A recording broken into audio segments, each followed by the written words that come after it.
many denominations of Christians. Just like Muslims can have different schools of thought, Christians also had many different schools of thought, right? But one of the common ideas they developed among their schools of thought, very common ideas, was that because of Jesus, because Isa alayhi salam is ma'adallah, the Son of God, Jesus is the Son of God, and he died for our sins, so we don't have to obey the laws given to Musa, the Torah. We don't have to obey that because you had to obey the law of Allah in order to be pure. But now that Jesus died for our sins, we're already pure. So we don't need the law to make us pure, right? So, even in our religion, in Islam, Allah tells us, "Innal hasanat yudhibna sayyi'at." Good deeds get rid of bad deeds. So every day, you and I make some mistakes. We make, we see something we shouldn't have seen, or we said something we shouldn't have said, or our salah wasn't good enough. Small mistakes happen, but the prayers that we do, and the good that we do, and the charity that we do, Allah is telling us that keeps cleansing and detoxing our sins on a daily basis. So we have this idea of our actions actually being a way of purifying ourselves, purifying our deeds for us, okay? Even in Surah Al-Mujadala, Allah even mentions that giving sadaqah can be athar, can be more pure for you. It can be a way of purifying you, right? So we have that concept, but the Christians developed a new concept. The Christians developed a concept that because Jesus died for our sins, we no longer have the burden of sins on us. He took all that burden. So now we're free from sins. And now what Allah says in the Qur'an here, it's very subtle. He says He's from those who does good deeds. Right? So if you want to follow the example of Isa alayhi salam, you'd be concerned with being salih also. You should be concerned about deeds also. But anyway, let's move forward. She, after the angels were telling Maryam Salamun alayha about what kind of child she's going to have, Allah tells her, or the angels tell her, وَيُعَلِّمُهُ الْكِتَابَ وَالْحِكْمَةَ وَالتَّوْرَاةَ وَالْإِنْجِيلَ. You're going to have a child who not only will he speak when he's a baby, Allah will teach him the book, Allah will teach him wisdom, Allah will teach him Torah, and Allah will teach him Injil. So there's 4 things mentioned: the book, the wisdom, Torah, and Injil.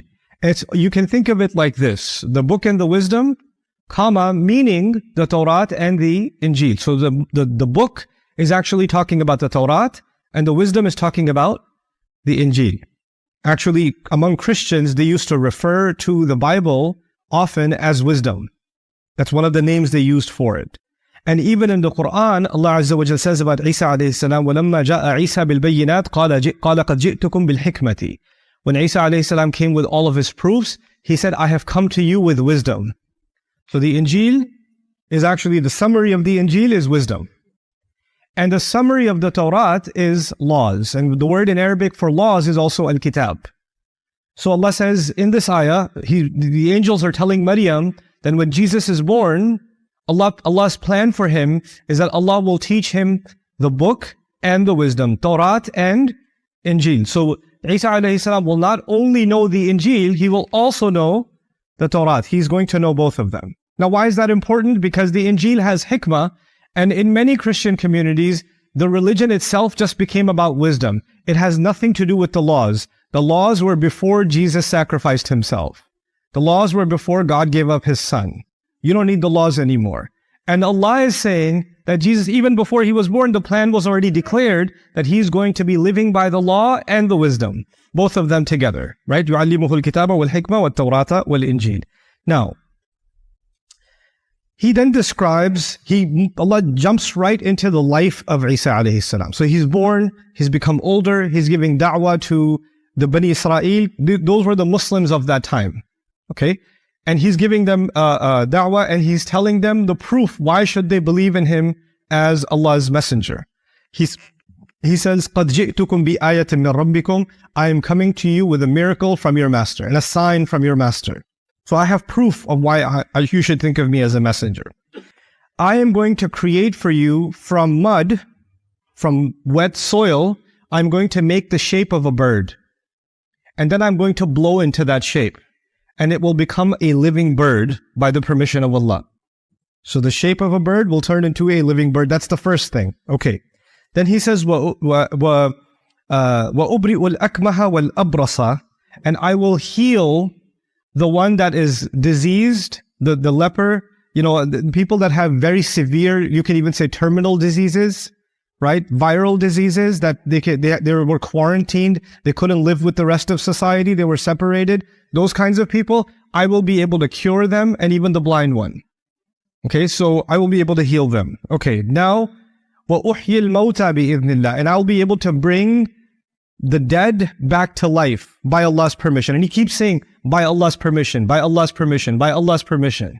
So it's not Jesus brought the dead back to life. Jesus brought the dead back to life by Allah's permission. He keeps adding this qualification every time, right? So بِإِذْنِ اللَّهِ. Then he says, وَأُنَبِّئُكُمْ بِمَا تَأْكُلُونَ وَمَا تَدَّخِرُونَ فِي بُيُوتِكُمْ. I'm going to tell you what you eat, meaning people come and meet with him, and he knows already what they're going to be eating at home. This is what you're cooking at home. It's different if you already ate and you come and you can smell the chicken and you're like, you had biryani. Like, that's different. They haven't eaten yet, and he can tell this is what you're going to go home and eat. And وَمَا تَدَّخِرُونَ فِي بُيُوتِكُمْ. People back in the day, in the old times, they didn't have banks. And people didn't have cash. People had gold, they had silver, they had valuable items like that, and they didn't have a place to store it. So they used to have secret places, either in their home or in their back or somewhere in the mountain somewhere, where they can dig and they can hide the items. They can bury the items in their home. He says, وَمَا تَدَّخِرُونَ فِي بُيُوتِكُمْ. The things that you're storing in your home and you're keeping them secret, I will tell you what you have stored. This is one of his miracles, right? So I'll tell you what you're going to eat and the items that you're storing and saving in your homes. These are the miracles of Isa alayhi salam listed in Surah Ali Imran. And then at the end of it all, he says, إِنَّ فِي ذَلِكَ لَآيَةً لَكُمْ. Just like he began, he said, in all of that, there's a very powerful miracle for you. إِن كُنْتُم مُؤْمِنِينَ, if in fact you're going to believe. But then he says, he adds something more, and we'll come back to these miracles in a second. He said, وَمُصَدِّقًا لِمَا بَيْنَ يَدَيَّ مِنَ التَّوْرَةِ. This is really important now. He says, and I've come to confirm whatever came before me from the Torah. The Torah was not given first to Isa alayhi salam, it was given to Musa alayhi salam. And Isa alayhi salam is saying, one of my jobs, my first job is to make sure I teach you what the Torah actually says. The Torah actually says. Because you've changed what it says, and you've changed its interpretation, and some parts of it are true, some of your tafsir is correct, some of your tafsir is incorrect. And I'm going to correct what you should be believing about Torah. I'll fix your understanding of the Torah. So at the time, the Sadducees, the people that or the Pharisees that used to teach the Torah in Jerusalem at the time, the ulama, the fuqaha, the muftis of Bani Israel, they were the people that studied many years, they studied the Torah. And here there's someone who from being a baby, he never went to their madrasa, he never graduated, and he's telling them, I am going to tell you what Torah says. I'm going to fix it for you. You don't understand it correctly. I've come to tell you what it really means. And if you study the New Testament, you have the life of Jesus in the New Testament, and he's constantly questioning the teachers of the Israelites, the fuqaha, the muftis of why did you make up this fatwa? Where did you get this from? That's not what Allah said. That's not what he means. You people play games with Allah's book. And he's challenging them all the time. And their sheikhs of back in the day, the fuqaha, the aimma, they didn't like it. Like, he's making us look bad. We have the Friday khutbah, they had their Saturday, they had their Sabbath, they had their sermons, they had their teachings, and publicly he's questioning them and saying, what are you talking about? That's not what Allah said. This is not what Allah said. So they started developing a real hatred towards him because he's making us look bad. He's ruining our reputation. And then on top of that, he has all of these miracles too. Now, even though this is not my subject, I will tell you that eventually they accused him of being a magician. And you find this in the Bible, and Allah even also says that in the Qur'an, right? وَلَمَّا جَاءَهُمْ بِالْبَيِّنَاتِ قَالُوا هَذَا سِحْرٌ مُبِينٌ, Surah As-Saff. When he brought them all the clear proofs, the ones I talked to you about, they said, oh, this is magic. Then they said, oh, magic is haram. Magic is haram, he should be wajibul qatl, we should kill him. He's a kafir, we should kill him. You see, this is the fatwa they issued after that. And this fatwa is still found in the Talmud. It's still found in Jewish literature, that they claim that they're the ones who issued this fatwa, that he should be killed. Because he was doing magic, and because of magic, he's outside of the fold of Islam.